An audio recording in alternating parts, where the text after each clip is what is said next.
So the next one is something that we just saw today, similar to the bullshit that's going on in New Jersey. In PA, there is a tax. What would you call this? A beer tax that could be put in place. It was delayed a little bit, but it's still going to look like it's going to go into effect by July 19th. Let me open this up. Essentially, breweries right now don't do the 6% sales tax that they owe the state for direct sales of their beer. But that's going to change, and they're going to be forced to pay that, which could in turn mean that consumers are going to be forced to eat that cost. Obviously, there's a big fight back about this, and in PA, I believe from the article, which comes to us from breweriesinpa.com, link below, I believe brewing is like the number one production, if you want to call it that, in PA. Like, we are the third largest craft brewery state in the United States. And it's a very big industry for us. And there's a big fear, is going to severely damage or hurt that. And it's going to cause all these brewers to charge consumers or potentially go out of business. Right off the bat, the other weird thing, other than the fact that there's a tax, there's this PA Beer Alliance, which is joining a lot of the bigger beer companies to try and push this tax bill through. And the PA Beer Alliance is more or less all the major distributors of like all beers that are just saying like, sure, like go ahead, push this through, because it will allow them to kind of reclaim some of the money lost to craft brewers who are selling it to individuals by themselves. So, with all that being said, I'm sure the distributors hate the fact that people are going to go to these brew pubs to just sit down, have a good time, and try out the beer from this place directly from the cellar. Cuts into their bottom line. And I'm sure they have a lot of deep pockets with a lot of politicians. Yeah, this is one, and it's similar to the New Jersey one, where it's a lot of conspiracy theorists are saying it's big beer. This article actually says it.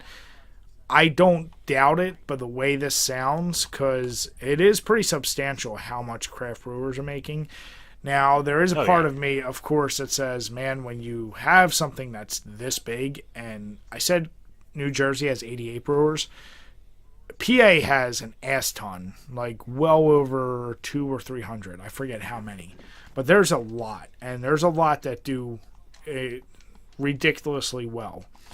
It's kind of the problem with any industry. If you do too well, you're going to start having to adhere to all those tax breaks that you were getting used to and that you loved. I don't agree with it, and I think it sucks because you are going to hurt the little guy or these smaller businesses, but it's kind of like, are they getting too big for their britches? So, Jim, I know you're Mr., wannabe libertarian. So what's your take on this? Let me do what I want, just don't touch my money. Look, if they were getting a tax break to help spark all this new business, it just makes sense that eventually they're going to come and slap the taxes on when they think it's either a sustainable business or it's too big for its britches, like you said. Now, if I'm going to put my Alex Jones hat on, then I can just... the globalists! The politicians are trying to kill small beer! The politicians! It's probably just... I wouldn't be surprised if someone higher up or a number of people know some big names in the distributors in the area, or maybe even some of the bigger old breweries that are taking a big hit on this, like maybe the Yinglings of the world. Not trying to besmirch my beloved Yingling, but it's possible. They're an institution, so you never know who's out there that could have a bug up their ass about this. So it could be anything, but I'm sure it just all comes down to the almighty dollar at the end of it, like anything else. Yeah, and I would say do yourself a favor, read into this article if this is something that interests you. I read into a lot of these, like the actual bill itself, the letter that's being sent out to try and stop this, just what it means. The one interesting thing I saw, and I don't know if I read it right, but it's like, what would the true impact be of the cost? And I feel like this particular article kind of was blowing it out of proportion, like, oh man, you're going to like have to pay 36 cents for every 12-ounce beer. But then I felt like something else I saw was like maybe it would be 6 cents. So I don't know what that really boils out to.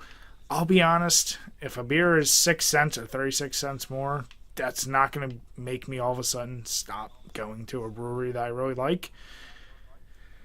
I don't know how you feel about that, Jim. Is that going to be a thing that's like, you know what? I was going to go try this small brewery, but 36 cents, fuck you. Look, I don't go to these breweries or brew pubs expecting to get a deal. Like, the beers are expensive for the most part. So, if they're going to raise it a couple more cents, especially if I'm going to one I haven't been to before, I'm not going to know the difference anyway. So, if it's, like $1, even if it goes up to $1, like, it's not that big a deal, honestly. Like, I know for me, it won't make me not try a beer. So, maybe if I see that a beer is $11 instead of $10, I'll have some kind of weird mental block. But outside of something like that, it's probably not going to be as big of a deal as people think, as long as the prices don't go, like, astronomical. Like, if a brewery, like, has to charge 6 cents more and they go out of business because of that, there's more problems with the brewery than just this little tax. Yeah, and that's the thing is, the one concern is, some breweries are talking like, well, we really wouldn't want to pass on to a consumer. We'd want to try and eat it for you. To me, I'm like, pass it on. Like, why? Yeah. I respect it, but like Jim said, I don't. Other than the fact that if you get like a flight of beers, you're not exactly going to a craft brewery to get a deal on beer. Like, you're going to go there to try a bunch of their stuff, and you may find something you like, you may not. You might do a flight of beer, and if you really like something, you fill up a growler. You get your savings there, but if you're going there to just drink, you're not getting a deal in the long run. Yeah, and there's also this, like, and I notice it a lot with craft brews, there's this, like, romanticism around it. Like, we're the little guy. We're taking on the big guy. We're going to take on the government. We're doing this for the love of the beer and for the love of the people who come here. At the end of the day, you're still running a business. Like, don't be a fucking dork about it. Like, if you have to charge a little more, charge a little more. Like, be smart. I'm sure the fans of the beer companies of your beer who really love your beer will come support you anyway. They might even support you more if they find out you're getting taxed. Like, put a banner up or something like that. Yeah, and do some marketing. Make it to your advantage. And I will also throw out there, let's be clear. We read the article. We're not, like, super experts on this. So if we're missing the point entirely or we're missing the amounts, definitely you can call us out.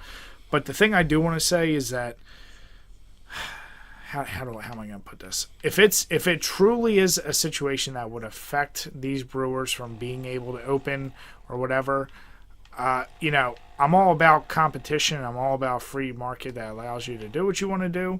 But honestly, if this weeds out some of the worst brewers, and let's be honest, there's a lot out there, it's not the worst thing in the world. Hey, Brad, that sounds like when YouTube did their new monetization policy. Oh, God. But just to get back to your point, like for my actual job, like, God damn, my AC just turned on. Hopefully that doesn't translate over to the video. But for my actual job, like, I'm aware of when new businesses are going in. So just in our small, within like 20 miles each way of where we live, I'm aware of like 4 or 5 breweries that are going up. Like, yeah, there's also a glut of it, and not all of them are going to be great. And this will probably hurt the little guys that are just starting out. So I'm going to feel for these guys, but it's going to be on them to prove that they're worth sticking around, really, too. Yeah. Now, and my final closing for this, if this is really only coming up because of a push, as this site claims from Miller, Coors, Anheuser-Busch, and whatever, if it's only coming up really because of them and some political influence, then I'm completely against it, and that's horseshit. But if it's just the way of the world and these guys are making an ass ton of money and they're like, okay, guys, like, I would even be more okay if it's like some of the major, like Yingling, Weyerbacher, some of the ones that are making bank. If, like, it's based on, like, a amount of barrels sold a year, and then you get the tax. Like, so it still helps the little guy if you're not selling as many barrels per year. I could be fine with that.